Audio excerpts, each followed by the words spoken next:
Welcome back to the Deep Dive. Today, we're Yeah, tackling a paradox. We are looking at a piece of art that failed financially, at least when it was born, only to grow up and become, well, statistically speaking, the most beloved film in human history. It really is a strange trajectory. I mean, you just don't see that happen. Never. Usually a box office bomb it just fades away. You know, it might become a cult classic, sure, loved by a niche audience. A small, devoted following. Right. But they don't usually climb to the absolute peak of public opinion. That's just unheard of. Exactly. We are talking, of course, about the Shawshank Redemption. And to give you a sense of the scale here. Which is just wild when you think about it. On IMDb, which is, arguably the largest aggregate of public opinion on movies. In the world, yeah. This film sits at #1. It is ahead of The Godfather. Ahead of The Godfather. It is ahead of The Dark Knight. It is ahead of Schindler's List. Yeah. I mean, it is at the very top of the mountain. Which is truly astonishing when you look at the raw data from 1994. It was. I mean, on paper, it was a disaster. Right, and that's our mission today. We have a massive stack of sources here. We've got Stephen King's original novella, which is fantastic. A revelation if you haven't read it. We have the production logs from the set in Ohio. We have the box office analysis from '94, and some really interesting critical breakdowns of the themes. We wanted to figure out how a movie that lost money, it earned something like, what, $16 million? $16 million against a $25 million budget. So it was in the red. Oh, yeah. It lost $9 million out of the gate, and somehow it managed to achieve immortality. And not just immortality, but a specific kind of cultural dominance. It's the movie you literally can't turn off. You mentioned Spielberg's term for it. He calls it a chewing gum movie. A chewing gum movie. Oh, Meaning what? It's sweet. No. He means if you step in it, it sticks to your shoe. If you are flipping channels and you see Kim Robbins standing in that prison yard, or you catch the rooftop beer scene, you're stuck. You're done. You are not going anywhere until the credits roll. It creates this loop of engagement that is just so rare. I have definitely been a victim of that. I've probably seen the last 20 minutes of this movie 50 times. So, okay, let's peel this back. To understand the anatomy of this perfect film, I think we have to start with the origin story. Yeah, you have to. And this is the first surprise for a lot of casual viewers. This heartwarming story of friendship, of hope, and redemption. Yeah. It comes from the mind of the guy who gave us it. The guy who gave us The Shining. And Pet Sematary. It's Stephen King. But it's a specific version of Stephen King that people in the early 80s weren't quite ready for, or, well, perhaps they didn't fully appreciate yet. This is from the collection Different Seasons, right? Published in 1982. That's the one. And, if you look at that collection, it's arguably one of the greatest single anthologies in modern literary history. It's incredible. It wasn't just horror. It had The Body. Which became the film Stand By Me. An absolute classic. Another classic. It had Apt Pupil, which Bryan Singer turned into that really dark movie with Ian McKellen.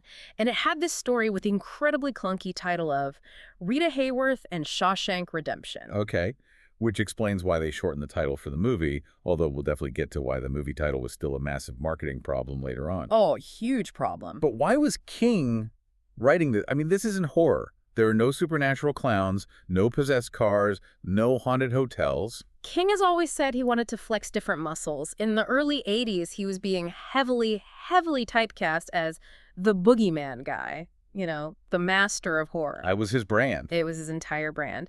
And Different Seasons was his attempt to prove he could write about the human condition without needing a monster under the bed. Although, if you really analyze Shawshank, the monster is still there. It's just a different kind of monster. It's the prison system itself. It's what Red calls the institution. And the timeline of how this got from a novella to a movie is fascinating because it involves something called the dollar deal. This sounds like an urban legend, but our sources say it's real. It is very real. Stephen King has this policy, which he still maintains to some degree, where he will sell the film rights to his short stories to aspiring filmmakers or, film students for exactly $1. Just $1. Yeah. Just to give him a shot. That seems incredibly generous for a guy who was already a multimillionaire by that point. It is generous, but it's also really smart. He sees it as a way to pay it forward, but he also retains the commercial rights if the movie gets made on a bigger scale. Yeah. It allows a young director to have a Stephen King adaptation on their resume, which, that opens doors. Big doors. Right. Now, Frank Darabont, the director of Shawshank, had actually done this before. Back in 1983, he adapted a King story called The Woman in the Room. So he wasn't a total unknown to King. He was already on his radar. He was. But by the time he wanted to do Shawshank in 1987, Darabont was a little more established. He'd had some success writing scripts like A Nightmare on Elm Street 3 and The Blog remake. Okay, so a genre guy. A genre guy, exactly. So he didn't do the dollar deal, technically. He wrote King a personal check for $5,000 to buy the rights. Which is still, for a Stephen King property, that's stealing. That's pocket change in Hollywood. It's highway robbery.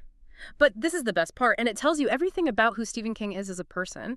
He never cashed the check. He just held on to it. He shoved it in a drawer and forgot about it. Yeah. Years later, after Shawshank had come out, after it had been nominated for 7 Oscars and critics were calling it a masterpiece. After it became a cultural touchstone. After all of that, King found that original $5,000 check, framed it, and mailed it back to Frank Darabont. No way. Yes. And he included a note that said, "In case you ever need bail money, love, Steve."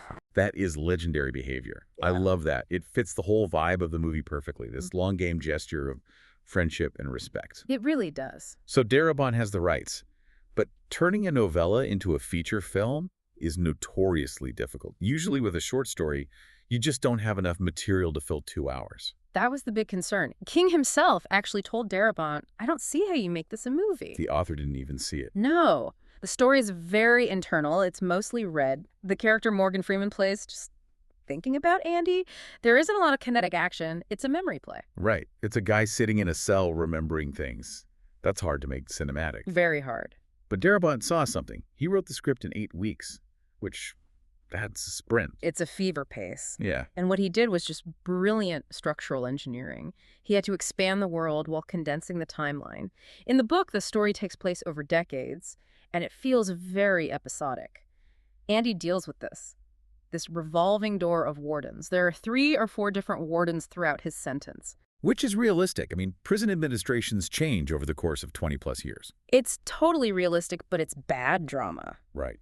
In a movie, you need a focused nemesis. You need a singular face of evil.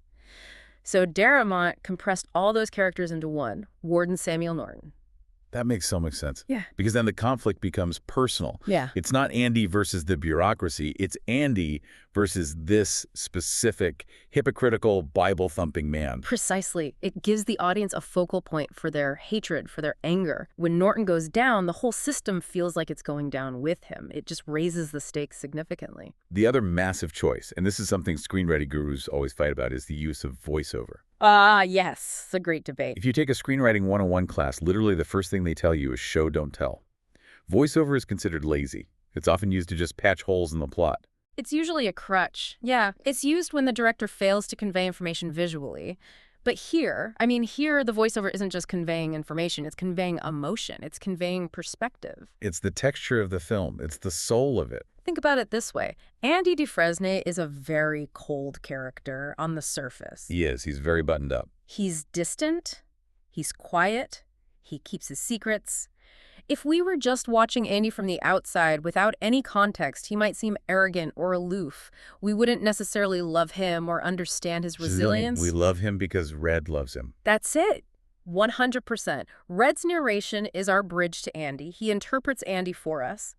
When Red says he had a quiet way about him, a walk and a talk that just wasn't normal around here, he is instructing the audience on how to feel. He's giving us permission to find him interesting. Exactly. We are seeing Andy through the eyes of someone who admires him, someone who's fascinated by him. It grounds a story that could be very cold in this immense warmth.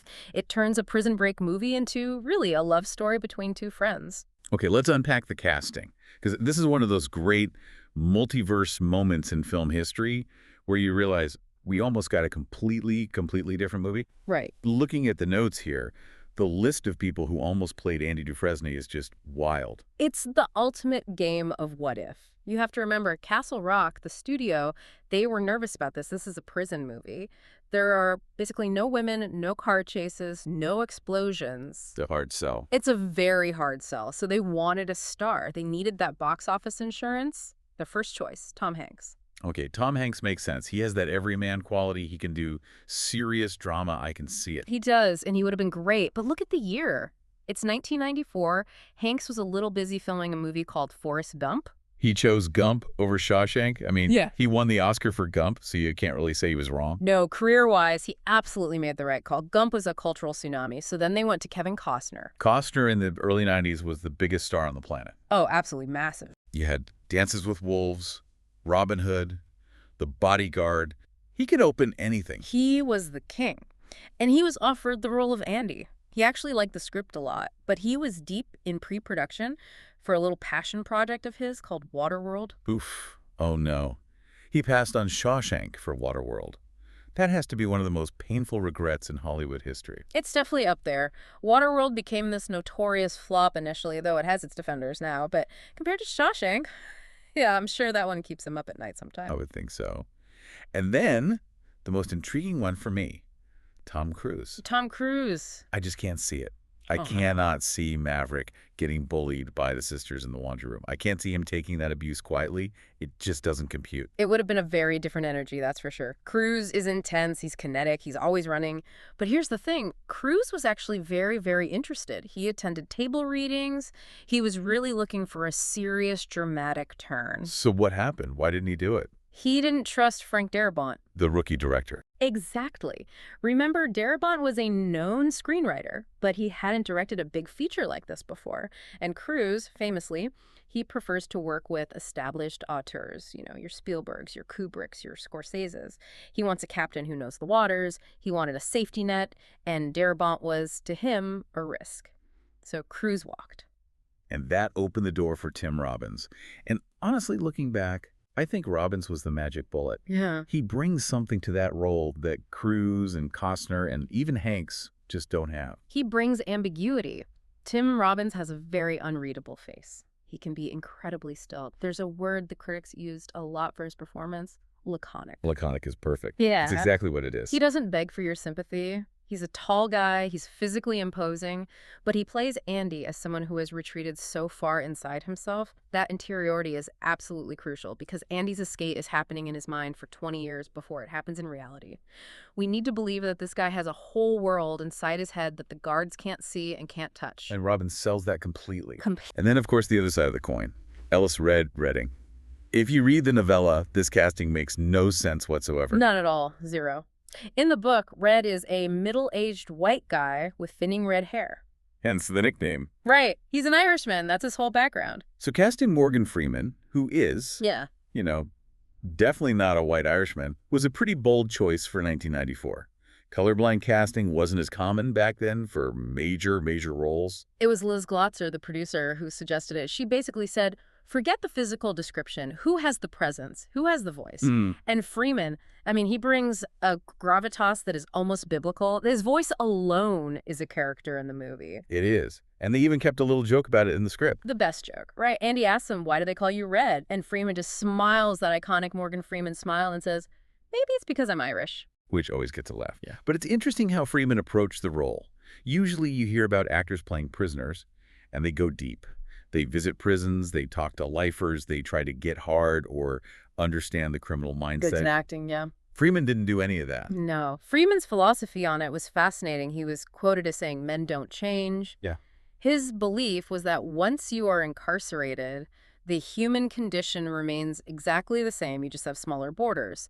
He didn't want to play a prisoner. He wanted to play a man. He wanted to play a man who happens to be in prison. So he focused entirely on the friendship dynamics, the hope, the despair, not the criminal element. And I think that's why the movie has aged so well. It doesn't feel like a gritty, dated 90s crime drama like, say, American History X or something. It feels timeless. It feels like a fable. It feels like mythology. And a huge part of that is the supporting cast, too. Oh, absolutely. Warden Norton. Bob Gunton, the story of his casting is hilarious. What's the story there? Darabont was struggling to find the right actor. The key physical attribute he needed was someone tall. Why tall? Because Andy has to steal Norton's suit at the end to escape. So the actor playing Norton had to be tall enough that it was believable Tim Robbins could fit into his suit. That's so practical. It's a logistical casting choice. It really was. And Gunton was the right height. But he also brought this kind of effortless, pious villainy to the role. He modeled the character on this idea of evil that believes it's doing God's work. Which is the scariest kind of evil. The absolute scariest. And another fun what if, you know who was originally cast as Tommy Williams, the young inmate? The one who knows the truth. That's him. The role that went to Gil Bellows. It was originally Brad Pitt. Brad Pitt? Wow. This was pre-Thelma and Louise fame, but he was on the rise. He was cast, but he dropped out for another role. So we almost had a Brad Pitt, Tom Cruise version of this movie. That is a completely different universe. Speaking of timelessness, we need to talk about the look of the film. Because they didn't shoot this on a soundstage in Burbank. They went to the real deal. They went to Mansfield, Ohio, to the Ohio State Reformatory. Just looking at photos of this place gives me the creeps. It does not look like a prison. It looks like Dracula's castle. It should. It's a Gothic nightmare of a building. It looks more like a cathedral of pain than a correctional facility, and the history there is incredibly dark.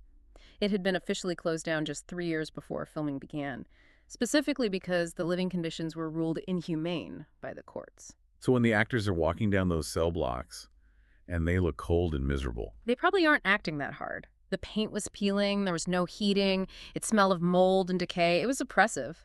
The production designer, Terrence Marsh, said you just can't fake the feeling of 100 years of misery soaked into the walls. But the misery wasn't just in the walls.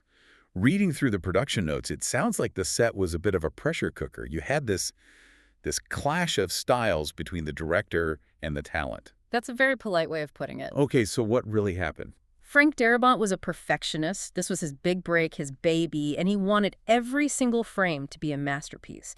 He would demand take after take after take. I mean, he wanted to control the blink rate of the actors. And Morgan Freeman is not that kind of actor. Morgan Freeman is an instinctual actor. He's a pro. He nails it on the first or second take.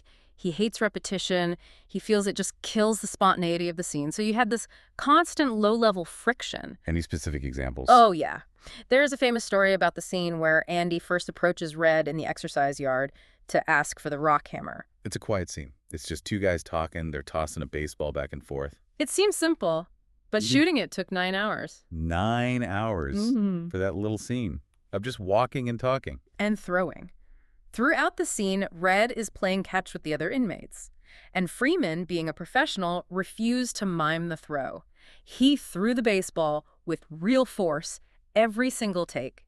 For 9 hours straight. His arm must have been falling off. The next day, he showed up to set with his arm in a sling. You're kidding. Not at all. And apparently, he just quietly, calmly told Darabont, I am not doing any more takes of that scene. He drew the line. He did. But that tension, that real-world exhaustion, it ends up working for the character.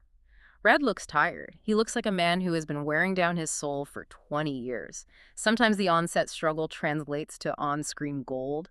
Let's talk about the physical toll on Tim Robbins, too, because we absolutely have to discuss the escape. The River of Shawshank. The iconic crawl to freedom. 500 yards of foul-smelling foulness, as Red so poetically puts it. Now, obviously, Hollywood doesn't use real raw sewage. Thank goodness. No. The sludge inside the pipe was a mixture of chocolate syrup, water, and sawdust. Okay, which sounds sticky and gross, but manageable. It sounds delicious compared to the reality of the creek he lands in. The problem wasn't the fake poop in the pipe. The problem was the water he crawled into at the end of that pipe.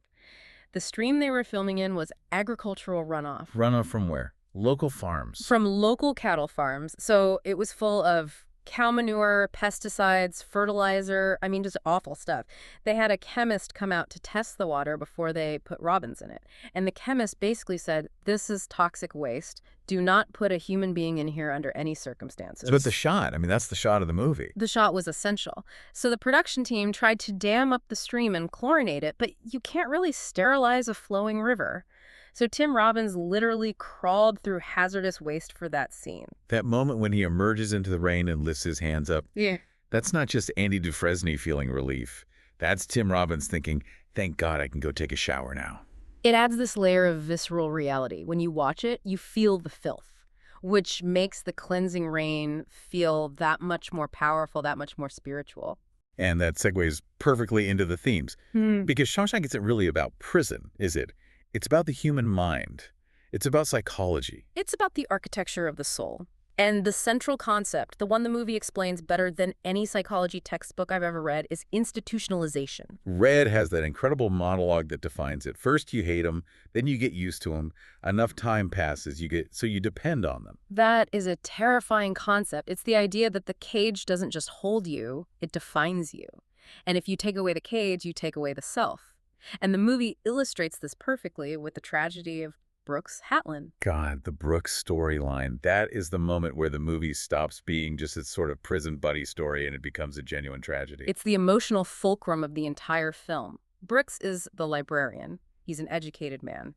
Inside Shawshank, he is important. He matters. He raises bird. He delivers the books. He has a purpose. He had a place. He has a place. But outside, he's just an old ex-con with arthritis who can't keep up. The world went and got itself in a big damn hurry. That line just breaks my heart every time. It's devastating. He cannot sync up with the modern world. The tragedy of Brooks is that he is killed not by the prison, but by the freedom. He hangs himself because he doesn't know how to live without the walls. It's just heartbreaking. And this sets the stakes for Red. Because when Red gets out, we see him heading down that exact same path. He's bagging groceries, asking permission to go to the bathroom. Brooks is the ghost of Christmas future for Red. And Red starts the movie as a deep, deep cynic. Remember what he tells Andy. Hope is a dangerous thing. Hope can drive a man insane. He really believes that. Of course he does. That isn't just grumpiness. That is a survival mechanism.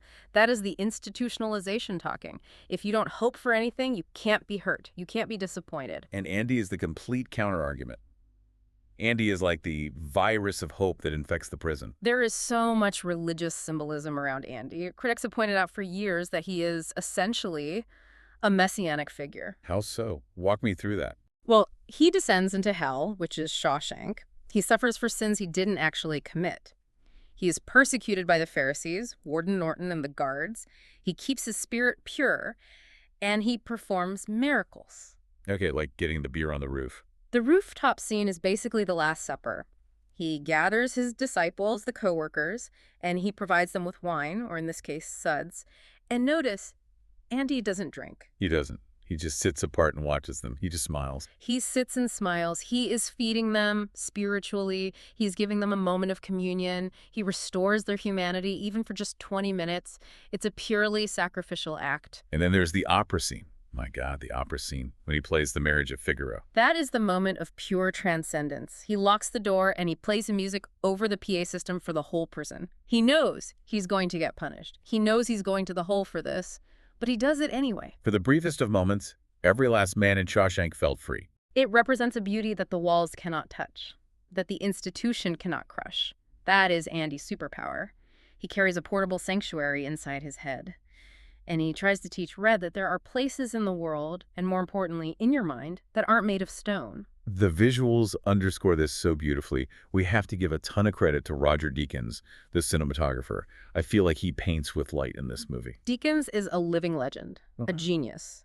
If you watch the color palette of the film, the prison is all desaturated blues and grays and browns. It feels cold. It feels metallic and dead. But then you have these moments of gold. The beer on the roof? Golden late afternoon sun, the final beach scene, golden sand, warm blue water, and the lighting in the prison itself. Have you ever noticed the shafts of light? Like in the library when the dust is floating. Everywhere. Deakins constantly uses these God rays coming through the bars of the windows. On one level, it creates a sense of confinement. The light is outside, you are inside. But it also suggests a connection to the divine. A higher power. It's spiritual freedom piercing through the physical darkness. It subliminally tells the audience that Andy is touched by something higher, that he's not just another prisoner. I want to pivot now to the differences between the book and the movie. Because while it feels like a very faithful adaptation on the whole, Darabont made some changes that are actually quite aggressive, specifically regarding the fate of certain characters. The biggest narrative change, without a doubt, concerns Tommy Williams. The young rock and roll kid. Right. He's got the sideburns, the swagger, and most importantly, he knows the truth about Andy's innocence. He holds the key to Andy's legal freedom. In the movie, that leads to one of the most shocking and brutal scenes. Warden Norton has him executed. Shot in the back by Captain Hadley under the pretense of an escape attempt. It's brutal. It shows that Norton isn't just a corrupt bureaucrat. He is a cold-blooded murderer. He is irredeemable. But in the book, that doesn't happen at all. What happens to Tommy in the book? Norton simply transfers him. He sends him to a minimum security prison with better food and better wages and an early parole hearing. He buys his silence.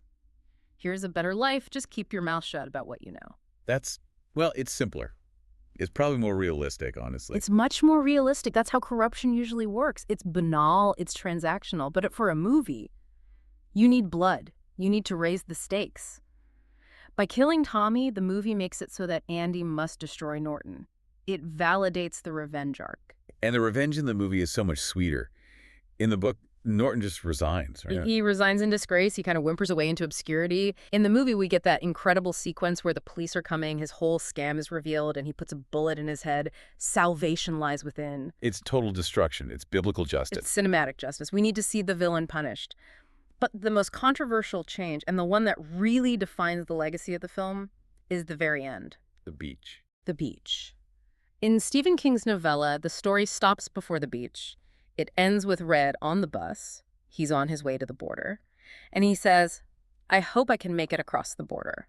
I hope to see my friend and shake his hand. I hope the Pacific is as blue as it has been in my dreams. I hope." No, cut to black. That's it. That's how King ended it. Ambiguity. And Frank Darabont, the director, he wanted to end the movie there too. He thought it was more artistic, more poignant, to leave it up to the audience to decide if Red made it. So why didn't he? What happened? Producer interference, but in the best possible way. It was Liz Glotzer again. She argued that the audience had just watched these men suffer for over 2 hours. They had watched Brooks hang himself. They watched Tommy get shot. She said, you cannot leave them hanging. They need the release. They need to see the hug. And she was right. She was 100% right. They tested both endings, and audiences went absolutely crazy for the reunion. That wide shot of the impossibly blue water and the two men embracing, it provides the emotional catharsis, it provides the closure, it turns the movie from a story about the struggle for hope into a story about the fulfillment of hope. It validates the entire journey. So, okay, we have this perfect script, we have a perfect cast, we have these deep, resonant themes, a perfect ending, and we come back to the paradox at the beginning of our show. Why on earth did it flop? You have to look at the landscape of 1994. It was maybe the greatest single year for movies in modern history. I mean, the competition was just insane. A Shawshank opened in the shadow of two cultural giants. Forrest Gump and Pulp Fiction. Exactly. Forrest Gump was a cultural tsunami. It was the feel-good Americana hit that everyone took their parents and their kids to see. Mm-hmm. It dominated the box office for months and months. And Pulp Fiction, that was the cool kid. That was the edgy one. That was dangerous. It reinvented cinema. It was the movie everyone was talking about. So Shawshank was stuck in the middle. It wasn't cool like Tarantino. And it wasn't a big, broad popcorn movie like Gump. It was a dad movie before dad movies were really a genre. The marketing made it look bleak and depressing. It's two guys talking in a prison. And the title. Let's talk about the title. The Shawshank Redemption. It's a mouthful. It's terrible marketing. Tim Robbins jokes that for years after the movie came out, people would come up to him and say, hey, I loved you in that movie. The Scrimshaw Reduction, the Hudsucker Proxy, the Shankshaw Rebellion. Nobody knew what a Shawshank was. Sounds like a law firm. It sounds like a machine part or a religion. It doesn't scream, great Saturday night out with your friends.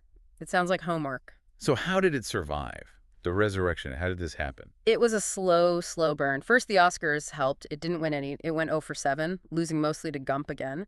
But just being nominated, getting that seal of approval, puts a stamp of quality on the VHS box. But the real hero of this story is Warner Home Video. VHS era, the rental score. Warner took a massive risk. They shipped 320,000 copies of the tape to rental stores across America. That is a blockbuster number for a movie that was, by all accounts, a financial flop. So why did they do that? They believed in the word of mouth. They knew that if people actually watched it, if they could just get it in front of eyeballs, they would tell their friends. And they were absolutely right. It became the #1 most rented movie of 1995. And then Ted Turner enters the chat. The cable TV savior, Turner Broadcasting bought the production company, Castle Rock. And that meant that his network, TNT, had the rights to air Shawshank essentially for free. And they aired it a lot. Constantly. If you had cable in 1997, 1998, 1999, Shawshank was on. It was the perfect filler. It's long, it's endlessly watchable, it has broad appeal. You can show it on a Tuesday afternoon or a Saturday night. That's the chewing gum factor coming into play. Precisely. By forcing it into people's living rooms over and over and over, it bypassed the marketing problem. You didn't have to choose to go see it, it came to you. And once it started playing, the quality did the rest. It forced its way into the cultural consciousness through sheer repetition. It's amazing how it seeped into the real world after that. I mean, people make pilgrimages to Ohio now. The prison is a major tourist attraction. It was actually scheduled to be torn down to build a parking lot, but the movie saved it. Now you can go take a tour of Andy's cell. You can see the tunnel he crawled through. And the tree, the Shawshank tree. The white oak where Andy buried the box with the letter, it stood for years. People would travel from all over the world just to touch it. When it finally fell in 2016 due to high winds, it was actual news, like headline news on CNN. People were mourning a tree because of what it represented. It represented Zihuatanejo. Exactly. It represented the promise, the idea that there's something better waiting for you and the end of the long, dark road. So as we wrap up this deep dive, I want to try to synthesize this. Why this movie? I mean, there are better directed movies, there are arguably better acted movies, but why does this one hit so hard for so many people for so long? I think Shawshank acts as a kind of Rorschach test for the viewer. It reflects whatever you need it to reflect. What do you mean by that? If you are a religious person, you watch this movie and you can see a very clear Christian allegory. Andy is the savior. He walks through the river of sin. He is reborn, baptized in the rain, and he prepares a place for us in paradise, which is Zihuatanejo. Okay, sure, I can see that. But if you are secular, if you're an atheist, you see a story about the indomitable power of the human will. You see stoicism. You see a man who refuses to let his external environment dictate his internal reality. You see the triumph of intelligence and patience over brute force. So it appeals to everyone because on some level, everyone feels trapped. We all have a Shawshank. Maybe it's a job you hate. Maybe it's a bad marriage. Maybe it's debt or an illness. Maybe it's just your own anxiety. We all feel institutionalized by something. We all feel like we're doing time. And Zihuatanejo represents the way out. That hope. A place with no memory. That is such a powerful, beautiful phrase. We all want to go to a place where our past mistakes don't count anymore, where we can restart. Shawshank sells us the dream that no matter how deep the hole is, you can dig your way out with a little rock hammer if you just have enough time and enough pressure. That is a beautiful thought. It's about the possibility of a second act in life. It is. It says it's never too late to get busy living. But before we go, I want to leave you, the listener, with a question to chew on. We talked about the ending, the studio forcing the reunion on the beach versus the ambiguity of the book. The Hollywood ending versus the literary ending. My question is this. If the movie had stuck to its guns, if it had ended with Red on that bus, staring out the window, just hoping, would we be talking about it today? Right. Would it still be #1 on IMDb? Or was that hug, that visual proof that the suffering was worth it, the essential ingredient that turned a very good movie into an undisputed legend? That is the million-dollar question, isn't it? Do we need the promise or do we need the proof? Does the human heart need to see the paradise or is just imagining it enough? Think about that. Thank you for joining us on this deep dive into the Shawshank Redemption. Get busy living or get busy dying. We'll see you next time.